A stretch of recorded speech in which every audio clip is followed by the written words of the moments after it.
नमस्कार दोस्तों, welcome back. आप देख रहे हैं कॉफ़ी विद सुमीत जैन और हमेशा की तरह हमारे साथ आज फिर दोबारा से संजीव मिड्डा जी जुड़े हैं, दिल्ली से। सर सबसे पहले जय श्री राम। जय श्री राम सुमित जी। सर, मुद्दे बड़े गंभीर हैं, जिसके ऊपर बात करनी है। हमने आज देखा है कि जब से मोदी जी ने शपथ ग्रहण किया है, तब से कुछ ना कुछ दुर्घटनाएँ होती जा रही हैं देश के अंदर। जो स्ट्रेंथ मोदी जी ने पिछले 10 साल में दिखाई, कोई हादसा कुछ भी होने नहीं दिया। अब हम देखते हैं कि कभी जम्मू एंड कश्मीर में अटैक हो रहे हैं। अभी पिछले 2 दिनों में हमने 2 तो ट्रेन के हादसे देख लिए और पूरे भारत से ये न्यूज़ आ रही है कि जहाँ पर भी जो इनके वो होते हैं रेड लाइट्स होती हैं, जो भी बोलते हैं आप सिग्नल होते हैं, उनको कवर कर दिया जा रहा है न्यूज़पेपर्स के साथ, कभी कपड़ों के साथ, ताकि ड्राइवर जो हैं उन्हें सिग्नल ही ना दिखे अगर रेड सिग्नल है तो। उसी के कारण हादसे भी बढ़ रहे हैं। ये सारे जो काम कर किए जा रहे हैं, इसके साथ-साथ और बड़ी खबरें हैं, जिनके ऊपर एक-एक कर हम बात करेंगे।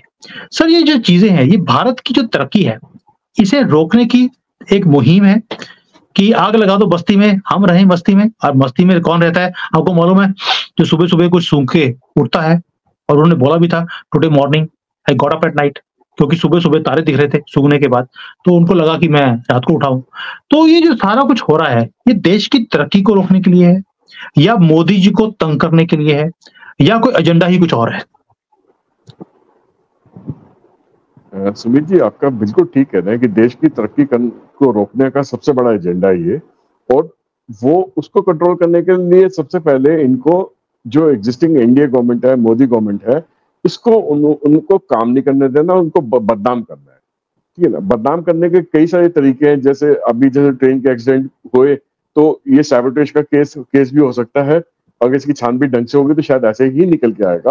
और और अगर सैबोटेज का केस जब तक छानबीन में निकल के आएगा, तो उससे पहले ये बताने की कोशिश करेंगे कि इंडियन रेलवे की जो सेफ्टी है, उसकी तरफ इनका कोई ध्यान नहीं है। ऐसे ही कल को कोई एयर क्रैश हो जाएगा तो ये एयरलाइन की सेफ्टी पे सवाल उठा देंगे। कहीं से कोई प्लेन में हाईजैक हो जाता है, कहीं पे उसकी टेक्निकल फॉल्ट हो जाती है, कहीं को जानबूझ के बिगाड़ दिया जाता है, तो उसके बारे में भी ब्लेम करेंगे, गवर्नमेंट को ब्लेम करेंगे।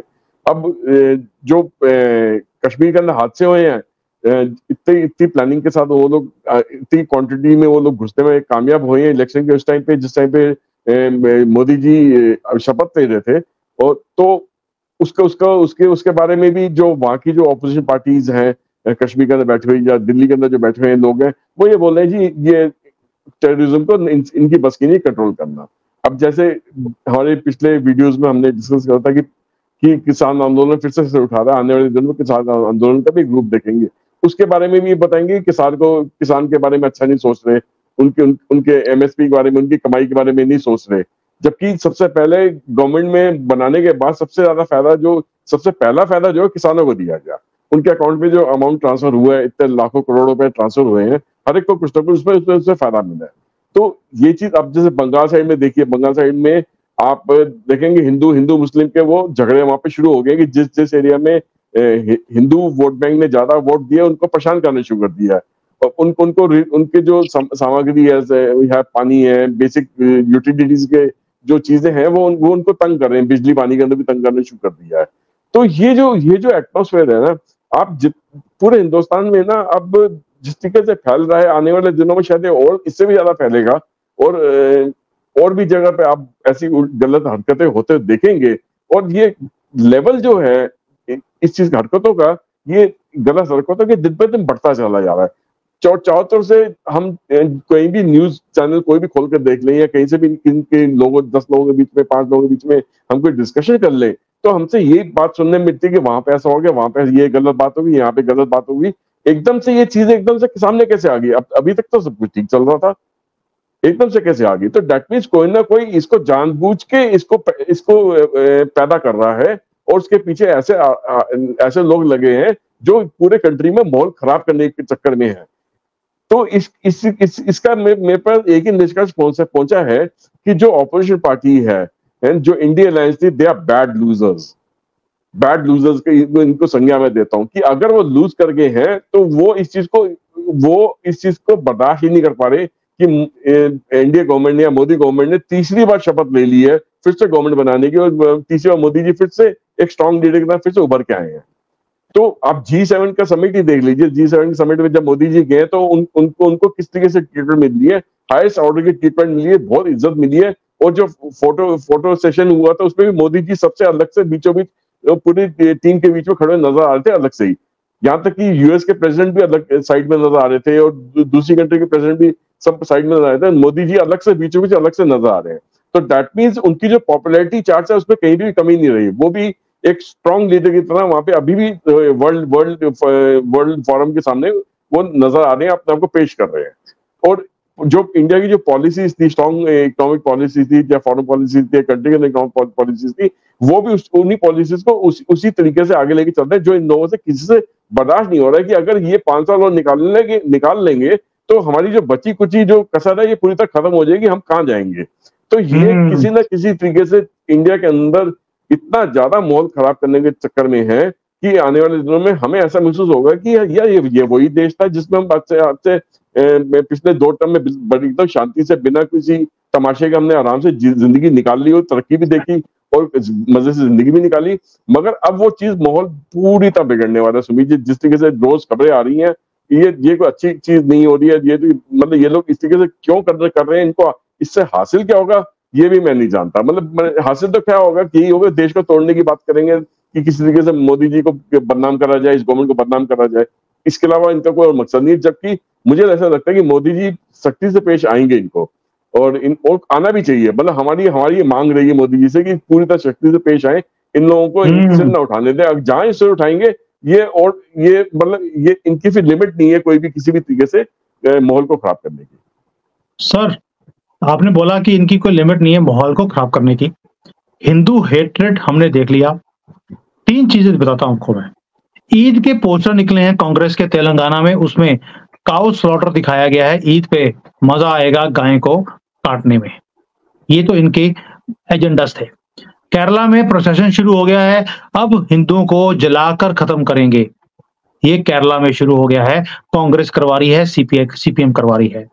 साथ-साथ में जो एब्डक्शन है पूरे भारत में हिंदू लड़कियों की, उन्हें फोर्सफुली कन्वर्ट किया जा रहा है, वो चरम सीमा पर है वो काम भी। राहुल गांधी तो पहले ही बोल चुका है कि हमने सनातन को खत्म करना है इस देश में।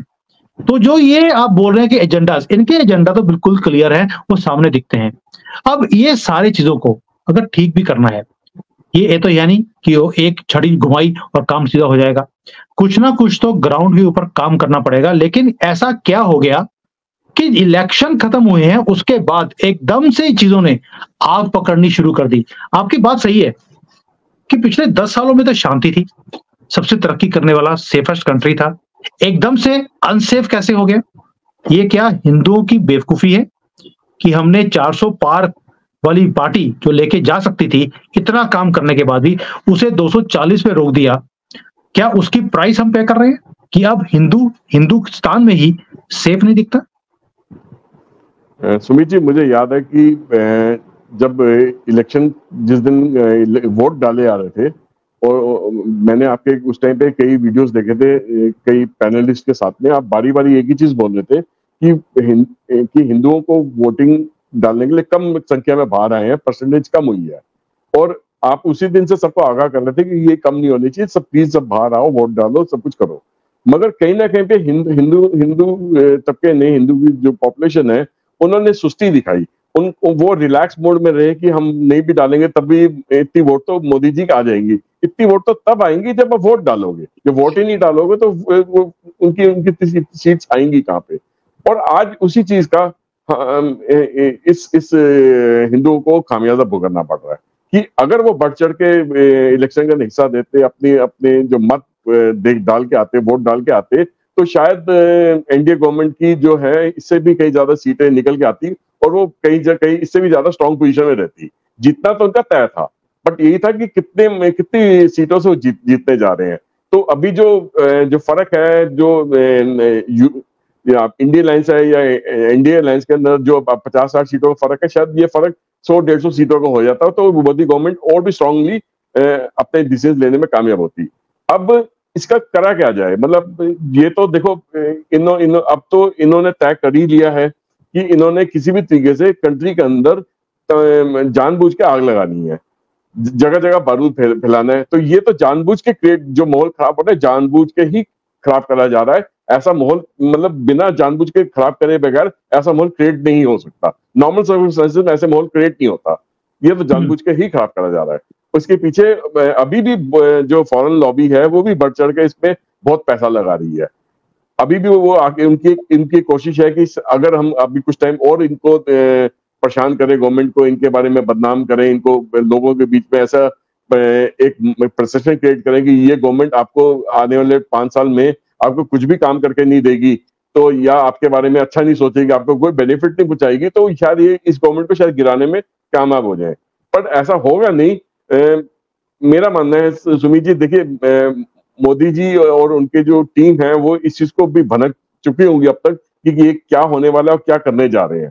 और मतलब जिस तरीके से आप और मैं सोचते हैं वैसा ही अगर मोदी जी करते हैं तो बहुत अच्छी बात है कि किसी भी माहौल को जो भी खराब करने वाला इंसान है, चाहे वो कितना ही बड़ा लीडर क्यों ना हो, उसको उसको उस पर एक्शन इनको जल्द से जल्द लेना चाहिए। प्रिवेंटिव अरेस्ट करनी चाहिए। देशद्रोह के केस डाल के उनको देशद्रोह के केस में उनको जेल के अंदर डालना चाहिए। उनको सबक सिखाना चाहिए कि भैया आप इस तरीके से नहीं पेश आ सकते इस देश के साथ में। ठीक है ना? इस देश की जो जनता ने अगर आपको भी वोट दिया तो हमें भी वोट दिए, तो जिन्होंने आपको वोट दिया उनके सामने आप क्या पेश कर रहे हो? कैसा एक इमेज लेके ले आ रहे हो कि भैया हम अगर नहीं जीते तो हम देश को आग लगा देंगे। तो ये तो बहुत ही गलत तरीका है इनका अपने आप को पेश करने का। और शायद हो सकता है शायद ये हिंदू वोट बैंक है जो बिना मार खाए शायद नहीं सीखना चाह रहा। अब की बार वो मार खाएगा तो शायद अगली बार बढ़ चढ़ के बाहर आएगा। क्या वो अपने बहन बेटियों की सेफ्टी नहीं चाहते? क्या वो अपनी सेफ्टी नहीं चाहते? क्या अपने आसपास ऐसा माहौल चाहते हैं कि घर से बाहर निकले और डर के माहौल में बाहर निकले? तो ये चीज गलत है। नहीं, बात तो सही है आपकी कि हिंदू जो है जब तक मार नहीं खाता तब तक उठता नहीं है।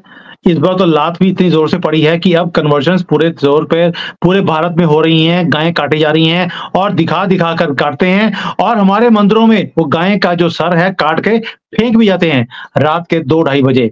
सर, ये सिर्फ भारत में ही नहीं हो रहा, आपने बोला था कि सारी दुनिया की ताकतें इकट्ठी मिलकर मोदी जी को घेरने की कोशिश करेंगी। यूके के अंदर आर्टिकल छपने शुरू हो गए हैं कि मोदी जी एक वीक प्रधानमंत्री हैं। साथ में आर्टिकल छप गया कि भई मोदी तो डिवाइडर है, वो तो हिंदुइज्म जो था उनका वो भी फेल हो गया है। बड़े उल्टे-सीधे वहाँ पे आर्टिकल छपे हैं। मैं बात नहीं करना चाहता, वो मुद्दा नहीं है। लेकिन साथ में इन्होंने 2 चीजें और एक्टिवेट कर दी, कनाडा ने और अमेरिका ने। कनाडा ने निज्जर की डेथ के ऊपर 2 मिनट का मौन रखा है पार्लियामेंट के अंदर। वो भी किस दिन? जिस दिन हमारा प्लेन हाईजैक हुआ था, ब्लास्ट कर दिया गया था कनिष्का, उस वाले दिन उन्होंने वहां पर निज्जर की याद में 2 मिनट के लिए मौन रखा है। जो प्लेन उड़ा था वहां पे कैनेडियंस मारे गए, उनके लिए नहीं रखा, निज्जर की मौत के लिए रखा है। दूसरी तरफ से अमेरिका ने भी हरकत कर दी कि जो निखिल गुप्ता था उसे एक्स्ट्राडाइट करके वो चेक रिपब्लिक से अमेरिका ले जाया जा रहा है।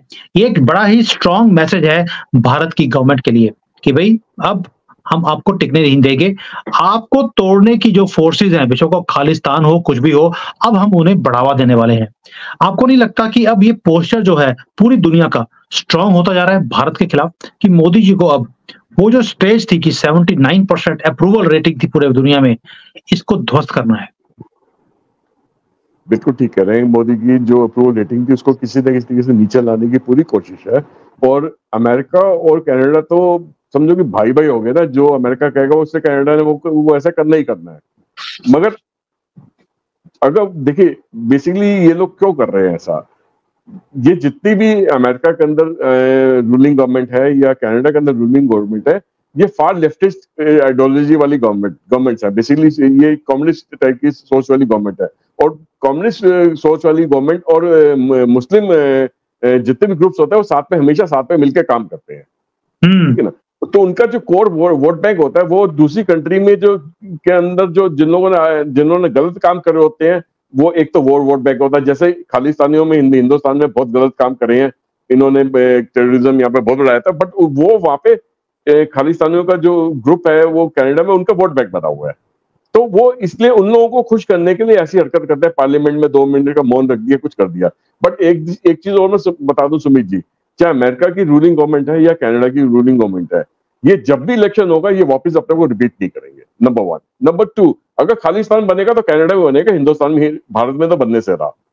और ये भी, और ये बात, ये चीज होके रहेगी, क्योंकि जिस शाम को ये पाल रहे हैं ना, जिन लोगों को पाल रहे हैं, अल्टीमेटली वो उसी कंट्री के अंदर ही तमाशा करेंगे, उस कंट्री को नुकसान करेंगे, और उसी कंट्री में वो अब खालिस्तान बनाने की कोशिश करेंगे, क्योंकि वो ये खालिस्तान हिंदुस्तान में नहीं बना पाएंगे, भारत में तो कभी नहीं बना पाएंगे। बिल्कुल सही कह रहे हैं, बिल्कुल भी यहाँ पे बना नहीं सकते। लेकिन जो ये देखिए, भारत के अंदर आग लगाई जा रही है, हिंदू मुसलमान का डिवाइड हमने देख लिया, हिंदुओं को दबाने की पूरी कोशिश की जा रही है कि हिंदुओं ने मोदी जी को सपोर्ट किया था, अब हिंदुओं को ही इतना तंग करो कि वो मोदी जी को हटाने के लिए आगे आ जाए।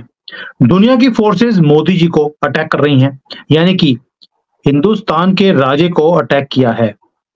तो मोदी जी ने भी एक काम किया, जो लिब्रांडू थे, इनके मधुमक्खी का जो छत्ता होता है उसके अंदर क्वीन थी अरुंधति रॉय, उसी के ऊपर हाथ डाल दिया है, उसके ऊपर केसेस शुरू कर दिए हैं। अगर उन्होंने हमारे राजे के ऊपर हाथ डाला, हमने भी उनके इकोसिस्टम के जो वॉइस पीस है अरुंधति रॉय, उसके ऊपर हाथ डाला है, उसके ऊपर केस शुरू होगा, और केस भी खतरनाक है, जिसके ऊपर बातचीत चल रही है, अभी तो शुरू किया है। और ये सारे के सारे जो सारे लिब्रांडो हैं, ये तरफते हुए दिखाई देते हैं। आपको नहीं लगता कि जैसे उन्होंने हमारे राजे के ऊपर हाथ डाला है, मोदी जी के ऊपर, उन्हें नीचे करने की कोशिश की है, भारत को भी नीचे करने की कोशिश करी है कि ताकि भारत तरक्की ना कर ले। क्या मोदी जी को भी उनका जो इकोसिस्टम है, उसकी जो रानी है, उनके इकोसिस्टम की, या राजा है, उसको टच नहीं करना चाहिए? बिल्कुल करना चाहिए सुमित जी, क्यों, देखिए, अगर कोई देश के खिलाफ काम कर रहा है, ठीक है ना, तो वो उसके आसपास के लोगों को पकड़ के कोई फायदा नहीं है। जो इंसान टोटली खुद सेंटर में बैठ के उस चीज को कंट्रोल कर रहा है, सबसे पहले उसी को पकड़ना चाहिए और उसी को अकाउंटेबल बनाना चाहिए कि भैया ये चीज जो हो रही है तेरी वजह से हो रही है, या चाहे वो लेडी के सेंट्रल पोजीशन में बैठी है या मेल सेंट्रल पोजीशन में बैठा है, इससे कोई मतलब नहीं है। अगर दोनों है तो दोनों को पकड़ा जाए, ठीक है ना, और उनको फिर उनपे जो भी देशद्रोह का केस चला के उनको उनसे जवाबदेही करी जाए, और हो सके तो उनको उसकी सजा भी मिले। क्योंकि ये कोई तरीका नहीं है कि आप अगर इलेक्शन हार गए हैं तो आप कुछ भी हरकत कर सकते हैं, देश के खिलाफ जा सकते हैं, देश के अंदर अराजकता फैला सकते हैं, किसी भी तरीके से उस लेवल पे जाके आप काम करें कि भी यहाँ पे माहौल ही ठीक ना रहे। तो ये तो साफ नजर आ रहा है ना, सबको नजर आ रहा है, एवरीबडी कैन रीड कि what is happening right now, और कौन करवा रहा है ये भी सबको समझ है। बट जरूरत है कि उसका जो राजा या रानी है उसको पकड़ के उसका जो भी लीगल तरीके से जो भी हिसाब किताब करना है वो करना चाहिए। सो मोदी जी, अब आपके लिए एक सजेशन और आ गया है आज। हर रोज हम भी देश के लिए, जैसे आप सोचते हैं हम भी सोचते हैं, उन्होंने आपके ऊपर हाथ डाला है और देश की इज्जत के ऊपर हाथ डाला है। आप भी देश की इज्जत है, आप हमें रिप्रेजेंट करते हैं। आपको गिराने की पहले कोशिश करी गई, अभी भारत को गिराने की कोशिश की जा रही है, देश के अंदर से भी और देश के बाहर से भी। आपके पुतले जलाए गए हैं। हमारा जो दूतावास है कनाडा के अंदर, उसके बाहर एक फर्जी कोर्ट बनाई गई, उसमें फांसी की सजा दी गई है मोदी जी आपको, और आपके पुतले को वहां पर लटका दिया गया है। ये शो किया है सिंबॉलिकली कि मोदी को लटका दिया, अब भारत को भी लटकाने वाले हैं। और अब उन्होंने हमारे राजे पे हाथ डाला है, हमारे देश पे हाथ डाला है, और देश के अंदर भी कई ऐसे गद्दार बैठे हैं जो बहुत बड़ी पार्टी के नेता भी हैं, जो इस देश को तोड़ना चाहते हैं। शुरू से भी उन्होंने 2 बार तोड़ा, अभी भी उनकी तोड़ने की ही नीति है कि तोड़ दिया जाए, सनातन को खत्म कर दिया जाए, हिंदू को खत्म कर दिया जाए, जलाकर राख कर दिया जाए। अगर उन्होंने राजे पे हाथ डाला है, आपको बस भी एक ही तरीका है, वो है उनकी रानी, जो पूरे इकोसिस्टम की रानी है, सोनिया गांधी या राहुल गंदगी। इनको पकड़ के जब तक आप इनको अंदर नहीं करेंगे, इनके ऊपर केसेस शुरू नहीं कराएंगे, इनकी फाइलें नहीं खोलेंगे, तब तक इनका इकोसिस्टम हावी रहेगा, देश के अंदर भी और देश के बाहर से भी। जैसे ही आपने देखा, मैं इसका एग्जाम्पल भी दे सकता हूं, आपने केजरीवाल को अंदर किया, सारा इकोसिस्टम धरा का धरा रह गया, चुप्पी है पूरी दुनिया में। जबकि शुरू में सारी दुनिया से आवाजें आ रही थी कि इसे छोड़ दिया जाए। क्यों? क्योंकि हमने मधुमक्खी के छत्ते के बीच में जो किंग पिंग था, पूरे पैसे का लेन देन करने वाला, सारे घबले करने वाला, उसको पकड़ के अंदर कर दिया था। अब उन्होंने राजा चेंज कर दिया, राजा चेंज होकर कांग्रेस में आ गया है, अब उसके भी अंदर जाने का टाइम है। वो अपनी हरकतों से बाज नहीं आ सकते जो पूरे दुनिया के कबाल है। आपको बार-बार ये काम करना पड़ेगा अगर इस देश को बचाना है। आई होप मोदी जी आपके पास बड़ा क्लियर कट मैसेज आज पहुँच गया होगा। हम भी अगर आप मैं बार-बार बोल रहा हूँ, वी आर कॉर्पोरेट पीपल, हमें प्रॉब्लम्स को सॉल्व करना आता है, हम पत्तों को पानी नहीं देते, हम जड़ में पानी देते हैं। और इस देश की जड़ प्रॉब्लम जो जो प्रॉब्लम की जड़ है, वो हमेशा ही कांग्रेस रही है और कांग्रेस के ये सरबराह रहे हैं। जब तक आप इनको पकड़कर अंदर नहीं करेंगे, इनका दुनिया का जो ये एंटी इंडिया पॉलिसीज़ हैं या कबाल है, ये काम करना बंद नहीं करेगी। I hope a very clear cut answer and solution has reached you. अब ये देखना है कि आप एक्शन कितनी जल्दी लेते हैं। ये आपसे पूछते हैं, आपने पाकिस्तान का नाम क्यों नहीं लिया? चाइना का नाम क्यों नहीं लिया? जिन्होंने पाकिस्तान और चाइना को हमारी ज़मीनें बेशर्मी से दे दी थी, अब उन्होंने देश के अंदर भी ज़मीनें बड़ी चोरी करी हुई हैं, इनको पकड़ के अंदर करना है। देश की लूटी हुई जो दौलत इन्होंने इनके पास है, वो वापस लेनी है और permanently anti anti national, anti India जो अंडा एजेंडा चलाने वाले हैं क्योंकि देश के अंदर गद्दार बैठे हैं, जो उनको सपोर्ट करते हैं। जैसे ही आप इन रानी राजा को अंदर करेंगे, ये सारा काम होना बंद हो जाएगा, जैसे केजरीवाल के टाइम पर बंद हो गया है। I hope you will start taking some action on it as soon as possible. अति शीघ्र ये काम होना चाहिए। संजीव जी, आपका क्लोजिंग कमेंट अगर है तो? सुमित जी, मेरे हिसाब से अगर law and order situation country में बिगड़ती है या जो लोग देशद्रोही का काम कर रहे हैं, देश में माहौल बिगाड़ने के लिए, अराजकता फैलाने के लिए, उन लोगों के साथ जितने ज्यादा से ज्यादा सख्ती से पेश आना चाहिए, वो कर देना चाहिए। मतलब उसके लिए संकोच बिल्कुल भी नहीं करना चाहिए। एक बार नहीं सोचना चाहिए कि जितना ज्यादा सख्ती से पेश गवर्नमेंट आ सकती है, उनको वो स्टेप्स इमीडिएटली लेने चाहिए, जल्द से जल्द लेने चाहिए, ताकि उनको थोड़ा सा भी टाइम दे दिया उनको पलने का, और तो फिर उनके मंसूबे हैं, उनको हम पानी देना शुरू कर देंगे, तो वो बड़े होते चले जाएंगे, उनको हौसला मिलेगा और कि वो उससे बड़ा गलत काम करके दिखाएंगे। तो हमें उसको बढ़ने नहीं देना, हमें उनका जो फंड है वो आज इसी वक्त दबाना है, और इसे जितना जल्दी करें, जितने सख्ती से करें, वो ज्यादा अच्छा है। I fully agree with you Sanjeev ji. I can not agree with you more than this. And मुझे मालूम है मेरी वीडियोस तो मोदी जी देखते नहीं है, लेकिन जब आप आते हैं तो आपकी वीडियोस पक्का देखते हैं। तो मुझे लगता है कि इस बार मोदी जी आपकी बात सुनने वाले हैं। एंड वो फन जो है ये देशद्रोहियों का, इनका कुचलने का टाइम आ गया है और मोदी जी इस बार जल्द से जल्द इसे करना भी शुरू करेंगे। देखते हैं ये डेट और टाइम कब शुरू होता है। थैंक यू सर, आज अच्छा लगा। आपने बहुत अच्छी एक सजेशन दिया है कि शाम के फन को कुचल देने से ही आप चीजों को ठीक कर सकते हैं। ये आसपास घूमने फिरने से काम नहीं होगा। अब देखते हैं कि कब एक्शन लिया जाएगा। Thank you sir. जय हिंद एंड जय श्री राम। जय हिंद, जय Shri Ram. Hi there. If you liked the video, please don't forget to smash the like button, subscribe to our channel, and activate the bell icon so that you receive all notifications whenever we upload a new video. Thanks for watching.